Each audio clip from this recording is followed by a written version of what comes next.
Hi hello everyone, সবাইকে ধন্যবাদ জানিয়ে আবারও শুরু করছি নলেজ জায়েন্টের ভোকাবুলারি টিউটোরিয়ালের প্রথম লেসনটি। আজকে আমাদের প্রথম ভোকাবুলারি যে লেসনটা সেটা আমাদের প্রথম পার্ট হচ্ছে ক্যাপিচুলেট।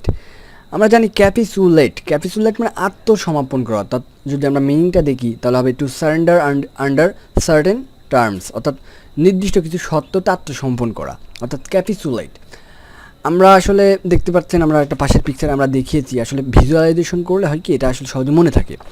দেখতে পাচ্ছেন পাশে একজন সোলজার, সে আত্মসমর্পণ করছে অন্য একজন সোলজারের নিকট। সো এইভাবে আমরা মনে রাখতে পারি ভিজুয়ালাইজেশন করে, এবং আমরা একটা সেন্টেন্স দেখে ওটাকে মনে রাখতে পারি।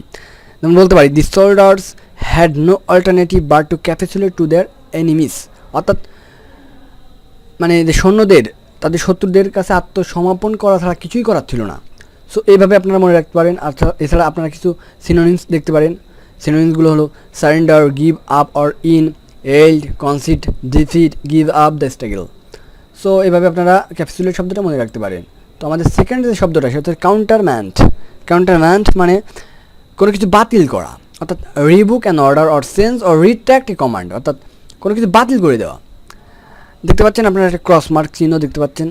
সো এটা দেখে আপনারা ভিজুয়ালাইজেশন করে মনে রাখতে পারবেন যে কাউন্টারম্যান্ড মানে বাতিল করা। আপনারা একটা সেন্টেন্সের মাধ্যমে যদি দেখতে পারেন তাহলে দেখবেন the appeals court choose to countermand the lower court guilty verdict. তো এইভাবে আপনারা সেন্টেন্সটা ইউজ করলে হয় কি আপনার ভোকাবুলারি ইউজটা আপনি বুঝতে পারবেন যে কীভাবে আসলে এই কাউন্টারম্যান্ডটা ইউজ করা হয়। তো সিনোনিমসগুলো দেখি, rescind, quash, overrule, invalidate and negate. So এইভাবে কাউন্টারম্যান্ডটা মনে রাখতে পারবেন। আমাদের থার্ড যে শব্দটা সেটা হচ্ছে ইভ্যানেসেন্ট, অর্থাৎ ক্ষণস্থায়ী, অর্থাৎ lasting only for a very short time. আমি এখানে পিকচারে দুইটা জিনিস দেখানোর চেষ্টা করছি। একটা হচ্ছে একটা মোমবাতি, অর্থাৎ মোমবাতি না, এটা হচ্ছে আগরবাতি। একটা আগরবাতি আসলে কতক্ষণ জ্বলে, এটা কিন্তু আসলেই ক্ষণস্থায়ী। আর পাশে রেইনবো দেখতে পাচ্ছেন, অর্থাৎ রংধনু। আকাশে কিন্তু রংধনু বেশিক্ষণ থাকে না। সো আমরা যদি ভিজুয়ালাইজেশন করি রংধনু ইভ্যানিসেন্ট, আগরবাতি ইভ্যানিসেন্ট, তো এইভাবে আমরা মনে রাখতে পারি। এটা শুধুমাত্র মনে রাখার পারপোসে। আপনারা একটা সেন্টেন্স আকারে ইউজ করে দেখতে পারেন। আমরা একটা সেন্টেন্স এখানে ইউজ করছি, rainbows are evanescent because they don't stay around for a long period of time. So আপনি সিনোনিমসগুলো দেখতে পারেন, evaporating, ephemeral, fleeting, transitory and transient. এটা হচ্ছে আমাদের ট্রানজিয়েন্ট। তো আমাদের চতুর্থ যে শব্দটা সেটা হচ্ছে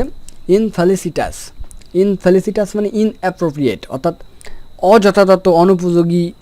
আপনি একটা পিকচারের মাধ্যমে আমি একটা মজার একটা পিকচার অ্যাড করছি আপনাদের মনে রাখার উদ্দেশ্যে। দেখতে পাচ্ছেন ডোনাল্ড ট্রাম্পকে পুতিন ভাই গলা চিপে রাখছে। আসলে এটা সম্ভব না। এটা হচ্ছে একটা ইনফেলিসিটাস একটা ছবি। এটা কখনোই সম্ভব না। আমেরিকার প্রেসিডেন্টকে তো কেউ গলা চিপে ধরে রাখতে পারে না।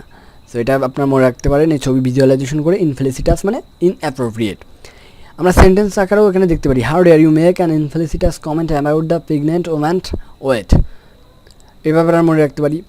আমরা সিনোনিমসগুলো দেখতে পারি, inapt, inappropriate, awkward, malapropos and unfortunate. So এইভাবে আমরা ইনফেলিসিটাস মনে রাখতে পারি। এবং আমাদের লাস্ট যে শব্দটা স্প্লেনেটিক, অর্থাৎ স্প্লেনেটিক মানে কি অতিমাত্রায় মাথা গরম, রাগী, খিটখিটে স্বভাবের। সাপোজ আমার একটা বন্ধু ছিল, সে খুবই কথায় রেগে যেত। সো আমি পাশে একটা পিকচার অ্যাড করছি, দেখতে পাচ্ছেন একটা কার্টুন ছবি।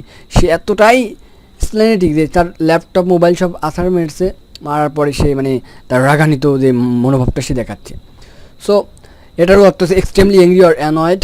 ইউজ ইন এ সেন্টেন্স দেখতে পারেন, Suman was splenetic after his wife left him to another man, অর্থাৎ আরে ভাই কারোর বউ যদি চলে যায় সে তো এমনিতেই স্প্লেনেটিক হবে, এটাই তো স্বাভাবিক। আমার বউ চলে গেলে আমি স্প্লেনেটিক হয়ে যেতাম। তো বন্ধুরা সিনোনিমসগুলো দেখতে পারেন, পেভিশ, পেটুল্যান্ট, পেটিশ, ইরিটেবল, তারপরে কলেরিক, টেস্টি, স্পাইটফুল। এইভাবে আপনারা এই শব্দগুলো মনে রাখতে পারেন। অর্থাৎ আমরা যে পাঁচটা শব্দ শিখলাম, প্রথম শব্দটা ছিল আমাদের ক্যাপিচুলেট মানে আত্মসমর্পণ করা, কাউন্টারম্যান্ড মানে বাতিল করা, ইভ্যানিসেন্ট মানে ক্ষণস্থায়ী, ইনফেলিসিটাস মানে ইনঅ্যাপ্রোপ্রিয়েট, আর লাস্টে যে শব্দটা দেখলাম স্প্লেনেটিক মানে এক্সট্রিমলি অ্যাংরি অর অ্যানয়েড। তো আসলে এখানে শুধুমাত্র পাঁচটা শব্দ সেটা কিন্তু না, এখানে টোটাল 30টা শব্দ আছে আমি মনে করি। তো এইভাবে যদি আমাদের প্রতিটা ভোকাবুলারির যে টিউটোরিয়ালটা আপনারা দেখেন, 5টা শব্দের মাধ্যমে 30টা ভোকাবুলারি শিখলে আপনার প্রতি এক সপ্তাহ করে আমরা যদি একটা করে ভোকাবুলারি টিউটোরিয়াল আপনি দেখেন, তাহলে আপনার কিন্তু অনেক ভোকাবুলারি ইমপ্রুভমেন্ট করবে। অর্থাৎ এই যে শব্দগুলো দিচ্ছি এগুলো তো আসলে সবই ব্যাংকে আসে, বিভিন্ন ভাই বা বিভিন্ন BCS পরীক্ষাতে এগুলো আসে। তো এগুলো ভালো লাগলে আমাদের আসলে ক্ষুদ্র প্রচেষ্টা, আসলে আমরা ভিজুয়ালাইজেশনের মাধ্যমে আপনাদের শব্দগুলো দেখাচ্ছি, তাছাড়া কিছুই না। তো আপনারা ভিজুয়ালাইজেশন করে এই শব্দগুলো শিখেন। আর বা আমাদের ভিডিওটা যদি ভালো লাগে তাহলে আমার যদি সাথে থাকেন, সাবস্ক্রাইব করতে পারেন, আপনার বিষয় ভালো লাগলে সাবস্ক্রাইব করবেন, না করলে না করবেন। তো বন্ধুরা ভালো থাকবেন, আর আমাদের পরবর্তী ভিডিও জন্য ওয়েট করেন। সবাইকে ধন্যবাদ জানিয়ে এখানে আমার আজকের কথা শেষ করছি। ভালো থাকবেন সবাই, ধন্যবাদ।